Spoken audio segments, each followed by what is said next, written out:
வணக்கம். ஓம் நம சிவாய. ஓம் சிவாய விஷ்ணுரூபாய விஷ்ணுவே சிவரூபினே நமஸ்தே சிவ விஷ்ணுரூபாய நமஸ்தே சர்வரூபினே. நமஸ்காரம். யூடியூப் ஃபாலோவர்ஸ் சப்ஸ்கிரைப் பண்ணாதவங்களாம் சப்ஸ்கிரைப் பண்ணிக்கோங்க. இன்னைக்கு நம்ம பாவங்களை பற்றி பார்த்துட்டு இருந்தோம். பாவங்களை பார்த்துட்டு ஒரு உதாரண ஜாதகத்தை இன்னைக்கு பார்க்கலாம். அப்போதான் அந்த பாவம் ராசின்னா என்னங்கிறது புரியும். இப்போ ராசிங்கிறது என்னன்னு நம்ம இந்த வீடியோவில் நம்ம பார்க்கலாம். இந்த வீடியோ பார்க்குறவங்க எல்லாரும் கொஞ்சம் சப்ஸ்கிரைப் பண்ணிடுங்க. சப்ஸ்கிரைப் பண்ணிட்டு பார்த்தீங்கன்னா அடுத்தடுத்த வீடியோக்கள் உங்களுக்கு அப்டேட்டில் கிடைக்கும். அதனால் கொஞ்சம் சப்ஸ்கிரைப் பண்ணி பாருங்கள். லைக் பண்ணாதவங்க லைக் பண்ணுங்கள். கமெண்ட் இருக்கவங்க கமெண்ட்டை சொல்லுங்கள். பட் வரவேற்க தகுந்த மாதிரியான கமெண்ட்டுகளை கொடுங்க. வரவேற்கப்படுகிறது கமெண்ட்டுகளும். சரி, இப்போ ஒரு உதாரண ஜாதகத்தை நம்ம இப்போ பார்க்கலாம். இப்போ ராசி கட்டத்துல ஒரு ஹாரோஸ்கோப்ல இப்போ நம்ம ஒரு ஜாதகருடைய அனுமதி பெற்றுட்டு அந்த ஜாதகத்தை நம்ம பார்க்குறோம். அவருக்கு எந்த மாதிரியான பலாபலன்கள் இருக்குங்கிறத இப்போ நம்ம வச்சு பார்க்கலாம். இப்போ மேஷத்துல பாத்தீங்கன்னாக்க மேஷ வீடு மொத்த 12 வீடு. இந்த வீடுக என்ன விஷயங்கிறதெல்லாம் நம்ம சொல்லியிருக்கிறாங்க. முன்னாடி 2 வீடியோக்குள்ள நான் சொல்லியிருக்கிறேன். இப்போ நம்ம பாத்தீங்கன்னாக்க இப்போ சூரியன்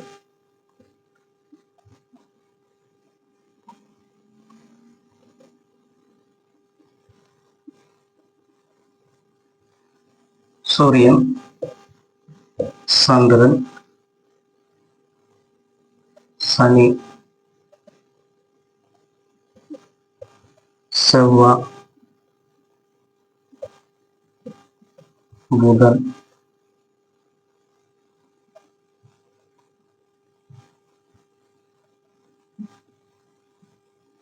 குரு,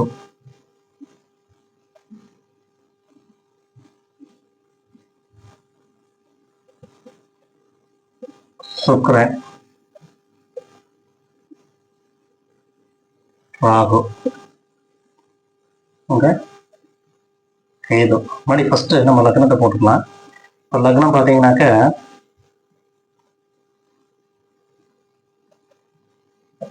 லக்னம் விருச்சிக ராசி, கேட்டை லக்னம். லக்னத்துல மாந்தி. அப்போ சுக்கிரன்,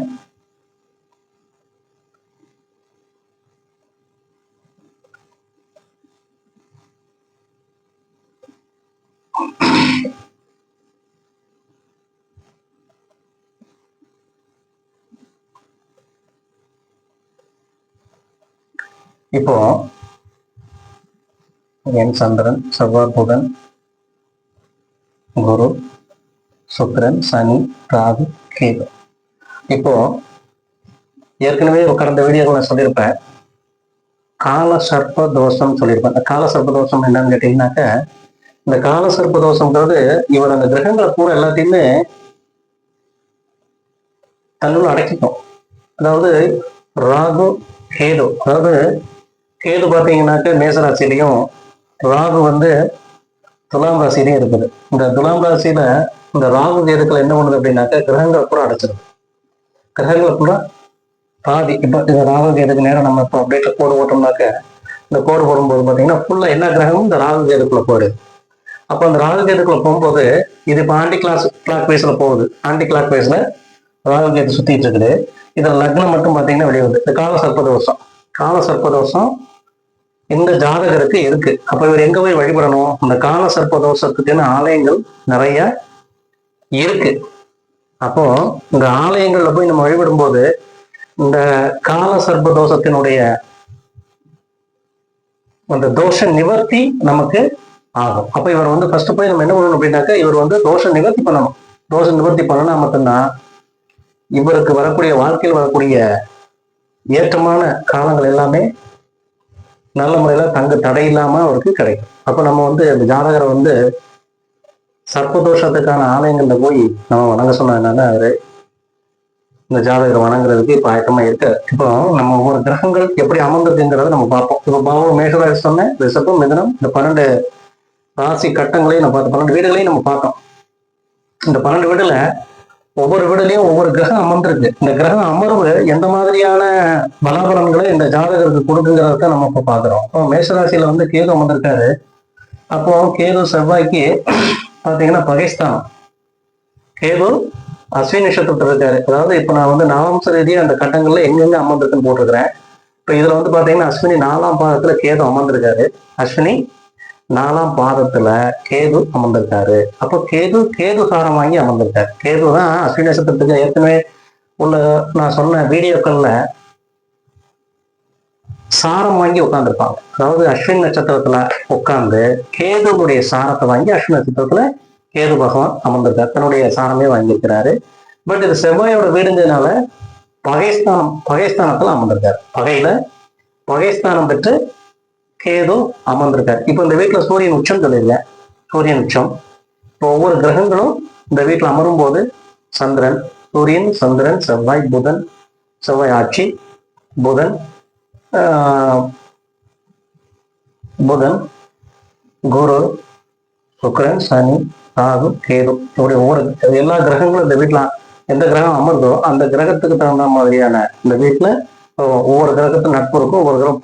ஒவ்வொரு கிரகம் வந்து சமசப்தத்துல சமமா இருக்கும். ஒவ்வொன்று நட்புல இருக்கும், ஒன்று பகையில இருக்கும். அப்போ இந்த கேது வந்து இந்த வீட்டுல வந்து பகைஸ்தானம் பெற்று தன்னுடைய சாரத்துல அமர்ந்திருக்காரு. அதே மாதிரி ராகு சுவாதி நட்சத்திரத்துல, சுவாதி 4ஆம் பாதத்துல அவன் தன்னுடைய சாரம், தன்னுடைய நட்சத்திரம் சுவாதிங்கிறது ராகு பகவானுடைய நட்சத்திரம். ராகுவுடைய சாரம் வாங்கி அவரும் அமர்ந்திருக்காரு. சுவாதி 2ஆம் பாதத்துல ராகு பகவான் அமர்ந்திருக்காரு. அப்ப அந்த ஜாதகருக்கு லக்னம் வந்து ராகுகேதுக்கு வெளியில வந்துருச்சு. மற்ற கிரகங்கள் எல்லாமே இப்போ லக்னத்திலே பாத்தீங்கன்னா இவருக்கு மாந்தி, அந்த மாந்தியும் தோஷத்தை கொடுக்குது. அப்ப இவர் எங்க போகணும்? மாந்தி தோஷம் இருக்குனாக்க எந்த ஆலயத்துக்கு போனா இந்த தோஷம் எல்லாம் விலகும். ஏற்கனவே காலசர்ப்ப தோஷம், காலசர்ப்ப தோஷத்துல இருக்குது. அது போக பாத்தீங்கன்னாக்க மாந்தி, லக்னத்துல மாந்தி உட்கார்ந்துருக்கிறதுனால இவருடைய லைஃப்ல பல துன்பங்கள்லாம் அவருக்கு வருதுங்கிறதையும் நம்ம காமிச்சிருக்கிறோம். இப்ப அதுக்கப்புறம் பாத்தீங்கன்னாக்க 2ஆம் இடத்துல வந்து காலபுருஷ வீட்டுல மேஷத்துக்கு அப்புறம் ரிஷபத்துல குரு அமர்ந்திருக்காரு. குரு வந்து பாத்தீங்கன்னாக்க சூரியனோட சாரம் வாங்கி, அதாவது கார்த்திகை நட்சத்திரம் 4ஆம் பாதம். அப்ப நவாம்ச ரீதியா பார்க்கும்போது இது வந்து மீன நவாம்சத்துல உட்கார்ந்துருக்காரு. மீன நவாம்சம். இங்க வந்து பாத்தீங்கன்னாக்கா அஸ்வினி 4ஆம் பாதம் போது அது கடக நவாம்சத்துல கேது பகவான் அமர்ந்திருக்காரு. இப்படி ஒவ்வொன்றையும் நவாம்ச ரீதியாகவும் நம்ம வந்து ஒரு ஜாதகத்தை பார்க்கணும். அப்பதான் வந்து பார்க்கும்போதுதான் நமக்கு வந்து இந்த ஜாதகர் எப்படியான வாழ்க்கை சூழல்கள்லாம் இவருக்கு இருந்திருக்கு அப்படிங்கிறதை நம்ம எடுத்து சொல்லலாம். ஏற்கனவே சொல்லியிருக்கிறேன், ஒரு ஜாதகர் பிறப்பு வரும்போது இப்ப சந்திரன் அமர்ந்த இடம், சந்திரன் வந்து சிம்மத்துல அமர்ந்திருக்கு. அப்ப இவருக்கு என்ன பேர் இருக்கும், இவருடைய பேர் என்ன அப்படிங்கிறது வந்து நம்ம எடுத்துக்கலாம். 2வது சந்திரன் அதாவது என்னன்னு கேட்டீங்கன்னா நட்பு வீட்டுல இருக்குது. சந்திரன் வந்து பாத்தீங்கன்னாக்க நட்பு வீட்டுல பூர்வ நட்சத்திரம் 1ஆம் பாதத்துல இருக்குது. அப்போ இவருக்கு எந்த மாதிரியான பேர் இங்க வரும், இவருடைய சொந்த பேர் என்னங்கிறது இதை வச்சு நம்ம எடுத்துடலாம். அப்போ என்ன பேர் வரும் அப்படிங்கிற சந்திரனுடைய நாமம் தான் இவருக்கு வருது இந்த ஜாதகருக்கு. அது மாதிரி சனி வந்து பாத்தீங்கன்னா புதனோட பகைஸ்தானம் வாங்கி பகை சாரம் வாங்கி அமர்ந்திருக்கு.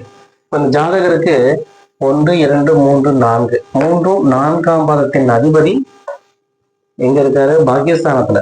அதாவது 9ஆம் இடம் சொல்லக்கூடிய பாக்கியஸ்தானத்துல அமர்ந்து அங்கிருந்து நேரா எங்க பாக்குறாரு? 3ஆம் இடத்தை பாக்குறாரு. நேரா 3ஆம் இடத்தை பாக்குறாரு. 3ஆம் இடங்கிறது வெற்றி, தைரியம், சகோதரன், இதுகளை குறிக்கக்கூடிய வீடு. அப்ப இவருக்கு ஏற்றமான இவருடைய முயற்சிகள் அனைத்தையுமே என்ன பண்றாரு? பாக்கியஸ்தானத்துல பகை பெற்ற சாரத்துல அமர்ந்து, ஏற்கனவே இவருடைய பிறப்பு வந்து கேட்டை 2ஆம் பாதத்துல புதனோட சாரத்துலதான் இவர் பிறந்திருக்காரு. இவர் புதனோட சாரத்துல பிறந்திருக்காரு. இவருக்கு 3ஆம் இடம் 4ஆம் இடத்துல அதிபதிகள் வந்து 9ஆம் பாக்கியஸ்தானத்துல பகை பெற்று அமர்ந்திருக்காரு. அப்ப இவருக்கு வாழ்க்கையில எந்த மாதிரியான கஷ்டங்கள்ல எந்த வயசு வரைக்கும் இவர் அனுபவிப்பாரு அப்படிங்கிற அளவுக்கு இதுல இருந்து நம்ம எடுத்துடலாம். இதுல வந்து எந்தெந்த ஏஜ்ல வந்து இவருக்கு சிரமங்கள் இருக்குது அப்படிங்கிறத நம்ம எடுத்துடலாம். தொழில் எப்படி இருக்கும், இவருடைய திருமண வாழ்க்கை எப்படி இருக்கும், இவருக்கு குழந்தைகள் எப்படி இருப்பாங்க, இவருக்கு எந்த வருமானம் எப்படி இருக்கும், தொழில் எப்படி இருக்குங்கிறத வச்சு இதுல இருந்து நம்ம எடுத்துடலாம். அப்போ இந்த ஜாதகருக்கு வந்து பாத்தீங்கன்னாக்க இப்போ ஒரு ஜாதகருக்கு நம்ம எடுக்கும்போது இப்ப கேட்டு ரெண்டாம்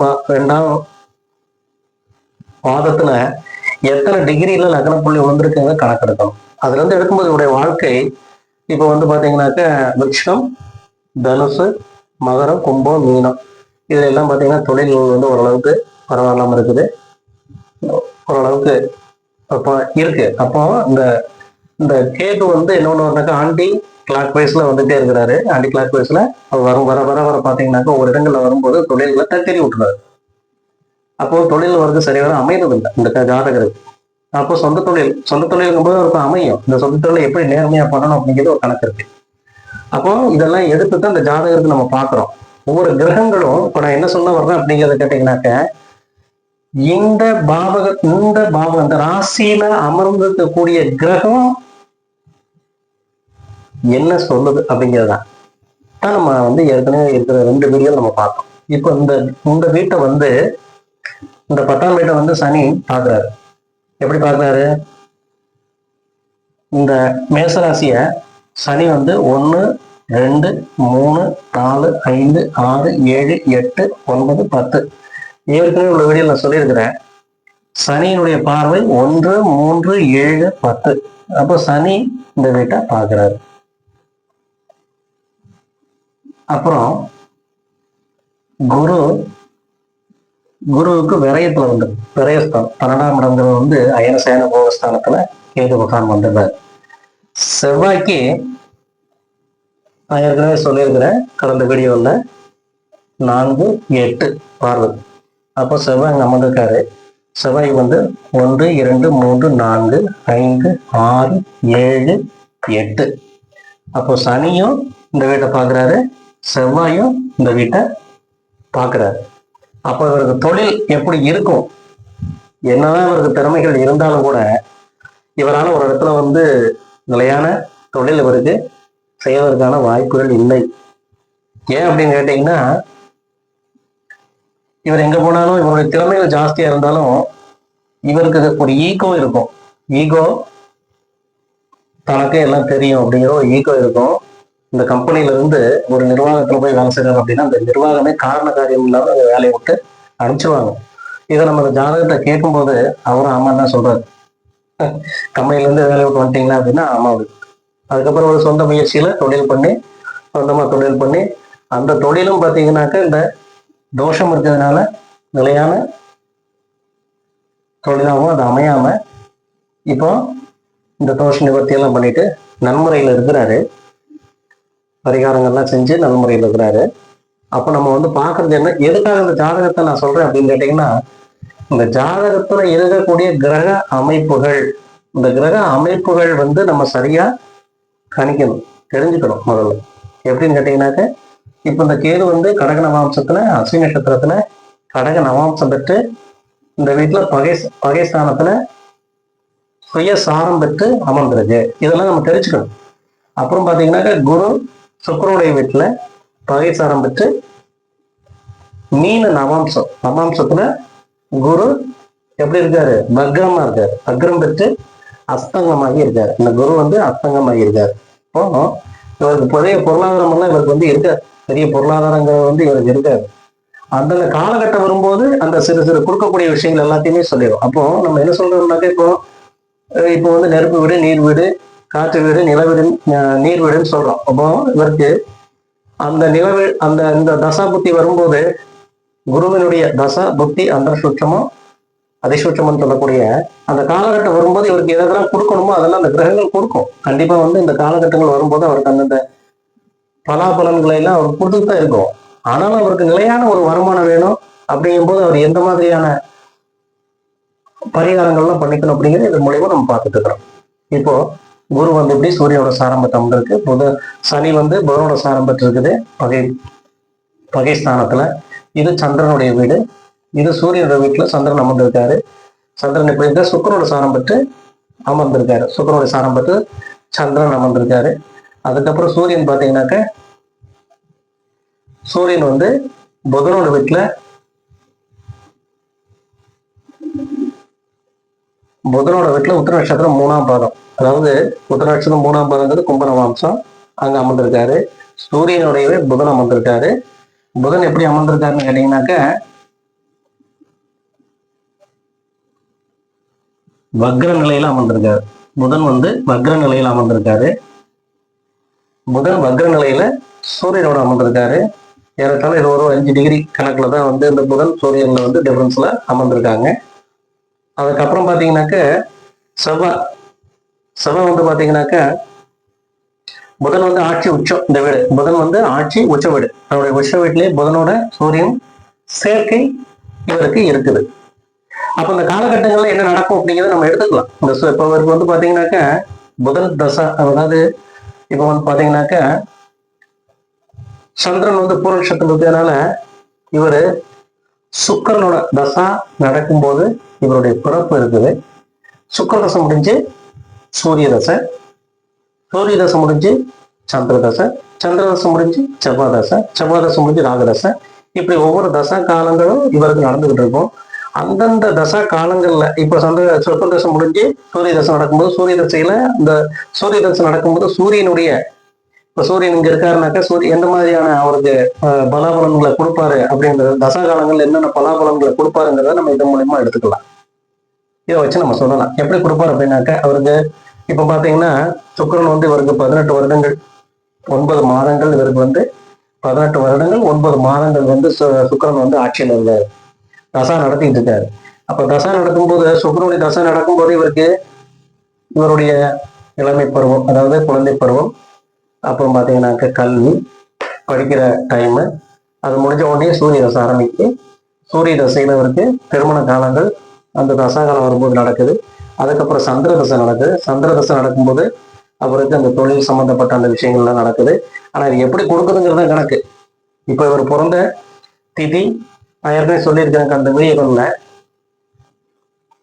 பஞ்ச அங்கங்கள் சொல்லக்கூடிய நாள், நட்சத்திரம், திதி, யோகம், கரணம், இந்த 5 விஷயங்களை நம்ம எடுத்துக்கணும். இப்ப இந்த ஜாதகருக்கு பாத்தீங்கன்னாக்க சதுர்தசி தேய்பிரை சதுர்தசியில பிறந்திருக்காரு. தேய்பிரை சதுர்தசிங்கும் போது இவருக்கு மிதன வீடு, கன்னி வீடு, தனுசு வீடு, மீன வீடு, திரிசூன்யம் ஆயிடும். அதுபோக பார்த்தீங்கன்னா முடக்கு நட்சத்திரம், முடக்கையும் பார்க்கணும். இருக்கு முடக்கு இருக்குதா இல்லையா அப்படிங்கிறதே நம்ம பார்க்கணும். முடக்கு நட்சத்திரம் எங்க இருக்குங்கிறதே நம்ம பார்க்கணும். அதற்கு அப்புறமா பார்த்தீங்கன்னாக்க இந்த ஒவ்வொரு வீடுகள்லையும் எந்த மாதிரியான ஒரு வழக்கு கிடைக்குது அப்படிங்கிற பார்க்கணும். இப்போ பொதுவாக பார்த்தீங்கன்னா இவருக்கு லக்னம் 1வது வீடு, எப்பவுமே லக்னம் 1வது வீடு, குடும்பம், இளைய சகோதரன், தாயார் சுகஸ்தானம், பூர்வ புண்ணிய ஸ்தானம், 6ஆம் இடம் தாய்மாமன், வம்பு வழக்கு அந்த மாதிரி சம்பந்தப்பட்ட வீடு, 7வது வீடு மனைவி, நண்பர்கள், 8வது வீடு மங்கல்யம் பிளஸ் ஆயுள், 9வது பாக்கியஸ்தானம் தந்தை உண்டானது, 10வது வீடு கர்மஸ்தானம், 11வது லாபஸ்தானம் மூத்த சகோதரர்கள் கூடையது, 12வது வீடு அயன சயன போகஸ்தானம். இப்போ ஒவ்வொரு ஸ்தானங்கள்லையும் குரு அமர்ந்திருக்க, ஒவ்வொரு ஸ்தானங்கள்லையும் ஒவ்வொரு கிரகங்கள் அமர்ந்திருக்கு. இந்த கிரகங்கள் இவருக்கு, இந்த ஜாதகருக்கு என்ன மாதிரியான பலன்களை கொடுக்குது அப்படிங்கிறத இப்படித்தான் நம்ம எடுக்கணும்.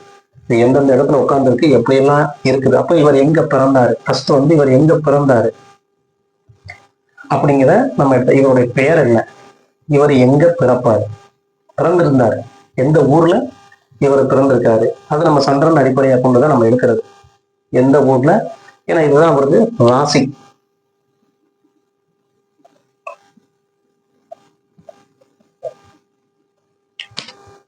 இதான் ராசி, இது லக்னம். அப்போ இந்த ராசி அவர் எங்க பிறந்திருக்காரு, அவருடைய தகப்பனார் பெயர் என்ன, அவருடைய தாயார் பெயர் என்ன, அவருடைய தாயார் பெயர் என்ன, தகப்பனார் பெயர் என்ன, சகோதரர்கள் இருக்காங்க, சகோதரர் பேர் என்ன, பங்காளி அவங்க பேர் என்ன அப்படிங்கிறது எல்லாமே இதுல ஓரளவுக்கு முழுமையா எடுத்துடலாம். முழுமையா எடுத்து நம்ம இந்த ஜாதகருக்கு நம்ம இதெல்லாம் கேட்டுக்கிறோம். கேட்டது அவருக்கு ஆமா உண்மைதான் ஆமாங்கன்னு அவர் சொல்லியிருக்காரு.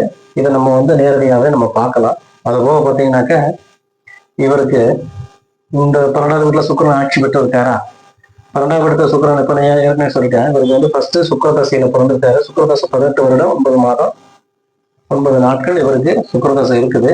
அந்த சுக்கிரதசையில வந்து இவர் சுக்கிரன் எங்க இருக்காருனாக்கா சுக்கிரன் ஆட்சி பெற்று பரிணாமத்துல அயனசயன போகஸ்தானத்துல இருக்கிறதுனால இவருக்கு அந்த 18 வருட காலமும் எப்படியான காலங்கள் இவருக்கு இருந்திருக்கும் அப்படிங்கிறத இதை வச்சு நம்ம எடுத்துக்கலாம்.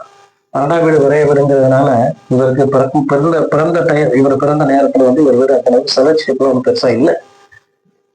இவருக்கு செல்வ செழிப்புகள்லாம் ஒன்றும் பெருசா இல்லை. அப்ப இவர் பிறந்த ஊர்ல அந்த தொழில்கள் பார்த்து ரொம்ப வறுமைப்பட்ட வறுமையான சூழ்நிலை தான் அவர் வாழ்ந்திருக்காங்க. அதுக்கப்புறம் இவர் படிப்படியா முன்னேற்றம் அடைஞ்சிருக்காரு. எப்படின்னு கேட்டீங்கன்னாக்கா லக்னத்துக்கு அப்புறம் இப்ப கால சர்ப்ப தோஷம் அப்படின்னு சொல்லக்கூடிய இந்த கால சர்ப்ப தோஷத்துல கோள்கள் கிரகங்கள் எல்லாத்தையுமே வந்து இந்த ராகு கேது வந்து ராகு கேதுக்கு உள்ள அடக்கிடுச்சு. இவர் தன் முயற்சியாலதான் மேல வந்து ஆகணும். அப்ப ஒரு முயற்சி பண்ணும் போதும் பாத்தீங்கன்னாக்கா மாந்தி இங்க இருக்கிறதுனால இந்த மாந்திய தோஷங்களை கொடுத்துட்டே இருக்கு. இவர் என்னதான் முயற்சி பண்ணி புஷ் பண்ணி மேலே ஏறி வந்தாலும் இவருக்கு இந்த மாந்தி இங்க அமர்ந்திருக்கிறதுனால இந்த மாந்தி தோஷங்களை கொடுக்கும். எப்படியான தோஷங்களை இவருக்கு கொடுக்குது அப்படிங்கிறத இதுல கணக்கு நம்ம எடுக்கணும். ஸோ அப்போ இப்போ நான் வந்து ஏற்கனவே உங்களுக்கு சொன்னேன், என்ன சொல்லியிருக்கிறேன் அப்படின்னாக்க இதற்கு முன்ன இருக்கக்கூடிய வீடியோல ஒவ்வொரு பாவகத்திலையும் இந்த கிரகங்கள் எப்படி அமர்ந்திருக்குன்னு தான். இப்ப இது கேது பகை வீட்டுல அமர்ந்திருக்கு, பகை வீட்டுல சுயசாரம் பெற்று அமர்ந்திருக்கு. குரு பகை வீட்டுல நட்பு சாரம் பெற்று குரு வந்து நட்பு சாரம் சூரியனோட சாரம் பெற்று அமர்ந்திருக்குது. இதுவும் பகை வீடு. சனி பகை சாரம் பெற்று அமர்ந்திருக்கு, பகை வீட்டுல அமர்ந்திருக்கு. சந்திரன் நட்பு வீடு பகை சாரம் பெற்று அமர்ந்திருக்கு. சூரியன் வந்து பாத்தீங்கன்னாக்க சமம், புதன் வந்து சூரியனோட சமம். அதனால புதன் வந்து சமமா புதன் வீட்டுல அமர்ந்திருக்குது. புதன் வந்து ஆட்சி உச்ச வீடு.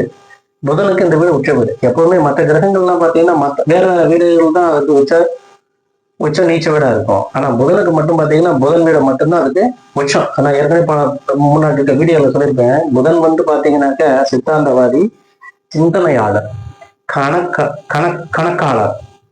அதனாலதான் வந்து நம்ம வங்கிகள் சம்பந்தப்பட்ட வேலைகள்ல இந்த புதன் சாரம் கொண்டவர்கள் அதிகமாக இருப்பாங்க. கணக்கு எழுதுறவங்க, வங்கி தொழில இருக்கிறவங்க, அப்புறம் பார்த்தீங்கன்னா லைப்ரேரியன், அப்புறம் பார்த்தீங்கன்னாக்க இந்த ஜோதிடர்கள், ஜோதிடம் கற்றுக்கிறவங்க, இந்த மாதிரி இருக்கிறவங்க எல்லாமே இந்த புதன் சாரத்துல இருந்திருப்பாங்க, புதனோட ஆதிபத்தியத்துல பிறந்திருப்பாங்க. இதை நான் முன்னாடி வீடியோல சொல்லியிருக்கிறேன். அப்போ புதன் வந்து பாத்தீங்கன்னாக்க இவருக்கு இந்த கணக்கு வேலைகள், இப்போ கம்பெனிகள்ல வேலை செய்யும் போது கணக்கு எழுதுற வேலை இந்த மாதிரி எல்லாம் அவர் செஞ்சுட்டு இருக்காரு. மேனேஜ்மெண்ட் லெவல்ல வந்து கணக்கு, டாக்குமெண்டேஷன் அந்த மாதிரி வேலைகள்லாம் வந்து பார்ப்பாங்க. புதன் வந்து அவருக்கு வந்து நல்ல ஒரு ஆதிபத்தியத்தை இந்த ஜாதகருக்கும் கொடுத்துருக்கு. ஸோ பார்த்தீங்கன்னாக்க புதன் வந்து உச்சம் ஆட்சி உச்சத்துல இருக்கு. செவ்வாய் பகை பெற்று சுயசாரத்துல இருக்கு. இப்போ கிரகங்கள் பார்த்தீங்கன்னா சுயசாரத்துல நிறைய கிரகங்கள் பார்த்தீங்கன்னா கேது சுயசாரம், ராகு சுயசாரம், செவ்வாய் சுயசாரம் இருக்குது. அப்படி ஒவ்வொரு கிரகங்களும் சுயசாரம் பெற்று இருக்காங்க. ஆனா பகை கிரகமா இருக்காங்க. அப்போ அது எந்த மாதிரியான சூழ்நிலைகள்லாம் அங்க வரும் அப்படிங்கிறத நம்ம பார்க்கணும். இப்போ லக்னத்துக்கு 10ஆம் இடம் தான் கர்மஸ்தானம், செயல்ஸ்தானம், தொழில் எப்படி இருக்கும் அப்படிங்கிறத நம்ம அங்க பார்க்கலாம். இவருக்கு தாயினால எந்த பிரயோஜனமும் இல்லை. ஏன்னா கர்மா இப்ப பாத்தீங்கன்னா இது வந்து தர்மஸ்தானம், இது கர்மஸ்தானம். அப்போ அந்த தர்மஸ்தானத்தினுடைய அதிபதி சந்திரன் வந்து 10ஆம் இடத்துல கர்மஸ்தானத்துல உட்கார்ந்ததுனால தாயார்னாலும் இவருக்கு எந்தவித ஹெல்ப்பும் இல்லை. தாயாருடைய ஒரு என்ன சொல்றது சப்போர்ட் எதுவுமே இந்த ஜாதகருக்கு கிடைக்காது. இது தாயார் மேலேயும் குற்றம் இல்லை, இவர் மேலேயும் குற்றம் இல்லை. கர்ம வினையின் பயனாகத்தான் இது நடக்குது அப்படிங்கிறத சொல்லலாம். அப்போ ஒவ்வொரு பாவகத்திலையும் ஒவ்வொரு ராசி கட்டத்திலையும், ராசின்னு நான் சொல்லிடுறேன், மேச ராசி, ரிஷப ராசி. அப்போ ராசியில கிரகங்கள் உட்கார்றது மூலமா எந்த மாதிரியான பலன்களை கொடுக்குங்கிறதான் நான் இப்போ வந்து சொல்றேன். வேற ஒண்ணு ஏற்கனவே நம்ம பார்த்த 12 வீடுகள்லையும் ராசி நட்சத்திரம். இப்ப இது வந்து அஸ்வினி நட்சத்திரம் உட்கார்ந்துருக்கு, இது கார்த்திகை நட்சத்திரம் இருக்குது, இது ஆயில்ய நட்சத்திரத்துல சனி ஆயில்ய நட்சத்திரத்துல உட்கார்ந்துருக்கு, சந்திரன் வந்து பூர்வ நட்சத்திரத்துல உட்கார்ந்துருக்காரு, சூரியன் வந்து பாத்தீங்கன்னாக்க உத்தர நட்சத்திரம் உட்கார்ந்துருக்காரு, புதன் உத்தர நட்சத்திரத்துல உட்கார்ந்துருக்காரு, செவ்வாய் வந்து சித்திர நட்சத்திரத்துல உட்கார்ந்துருக்கு, சுக்கிரன் வந்து பாத்தீங்கன்னாக்க சித்திர நட்சத்திரத்துல உட்கார்ந்துருக்காரு. அப்போ ராகு வந்து சுவாதியில உட்கார்ந்துருக்குது. லக்னம் வந்து பாத்தீங்கன்னாக்க கேட்டி நட்சத்திரம், மாந்தியும் கேட்டி நட்சத்திரத்துல அமர்ந்திருக்காங்க. அப்போ இந்த மாந்தியை வந்து மோஸ்ட்லி பாத்தீங்கன்னா கேரள ஜோதிடர்கள் அதிகமா எடுத்து பார்ப்பாங்க. இந்த மாந்தியை நம்ம எடுத்துக்கணும். மாந்தியை நம்ம எடுத்தாதான் லைஃப்ல எந்த மாதிரியான நமக்கு எதனால இது வந்துச்சு அப்படிங்கிறத நம்ம கண்டுபிடிக்கலாம். ஒரு ஜாதகத்துல வந்து எந்த மாதிரியான தோஷங்கள் நமக்கு இருந்தா இந்த அந்த காரியங்கள்லாம் நமக்கு வெற்றி பெறாது அப்படிங்கிறத அதை வச்சு நம்ம எடுக்கலாம். மாந்தி கெட்டதுதான் செய்வார்ல, நல்லதும் செய்யக்கூடியவர், நன்மையும் செய்வார். அப்போ அதுக்காகத்தான் நான் வந்து ஏற்கனவே அந்த வீடியோ போடும்போது கடந்த வீடியோக்கள் நான் சொல்லியிருந்தேன், இந்த பாபங்கள் எந்த மாதிரியான தாக்கங்களை ஒரு ஜாதகருக்கு கொடுக்குது, நன்மைகளை செய்யுது அப்படிங்கிறத நான் அதை சொல்லியிருக்கிறேன். அடுத்தடுத்த வீடியோக்கள்ல நம்ம கண்டினியூஸா வந்து இதை நம்ம பார்க்கலாம். ஒரு உதாரண ஜாதகத்தை வச்சு நம்ம பார்க்கலாம். இப்போ சப்ஸ்கிரைப் பண்ணாதவங்க இந்த வீடியோவை பார்த்தீங்கன்னா சப்ஸ்கிரைப் பண்ணுங்க, சப்போர்ட் பண்ணுங்க, லைக் பண்ணுங்க. அதுபோல ஏதாவது இருந்தாலும் கூட நீங்க கமெண்ட்ல தெரிவிங்க. கமாண்டுகள் வரவேற்கப்படுது. ஜோதிடம் பார்க்க ஆர்வம் உள்ளவர்கள் கீழே ஸ்க்ரோல நம்பர் கொடுத்துருக்குறேன், அந்த நம்பரை பார்த்து உங்களுடைய ஹாரோஸ்கோப் அனுப்புங்க. இப்போ 1 by 1 தான் பார்த்துட்டு இருக்கிறேன். ஹாரோஸ்கோப் வந்து 1 by 1 தான் பார்த்துட்டு இருக்கிறேன். திருமணத்துக்கான ஜாதக பொருத்தங்கள் பார்த்து கொடுத்துட்டு இருக்கிறேன். வாஸ்து முறைப்படி வீட்டுக்கான வாஸ்துகளையும் பண்ணி கொடுத்துட்டு இருக்கிறோம். வாஸ்து அமைச்சு கொடுத்துட்டு இருக்கிறோம். சப்போஸ் வாஸ்து பிரச்சனை இருந்தாலும் கூட அந்த வாஸ்து பரிகாரத்தின் மூலமாக அதை நிவர்த்தியும் பண்ணி கொடுத்துட்டு இருக்கிறோம். ஸோ வந்து பார்த்தீங்கன்னாக்க திரும்ப ஜாதக பொருத்தங்கள், ஜாதகம், வாஸ்து இந்த மாதிரியான எல்லா விஷயங்களையும் நம்ம பார்த்து கொடுக்குறோம். கீழே இருக்க நம்பரில் மெசேஜ் பண்ணுங்கள், வாட்ஸ்அப்பில் உங்களுடைய ஹாரோஸ்கோப்பை அனுப்புங்க. அந்த ஹாரோஸ்கோப்பை பார்த்துட்டு உங்களுக்கு நாங்கள் ஆன்லைனில் மட்டும்தான் பார்க்குறோம். ஆன்லைனில் உங்களுக்கு பலாபலனை சொல்கிறோம். நன்றி, வணக்கம்.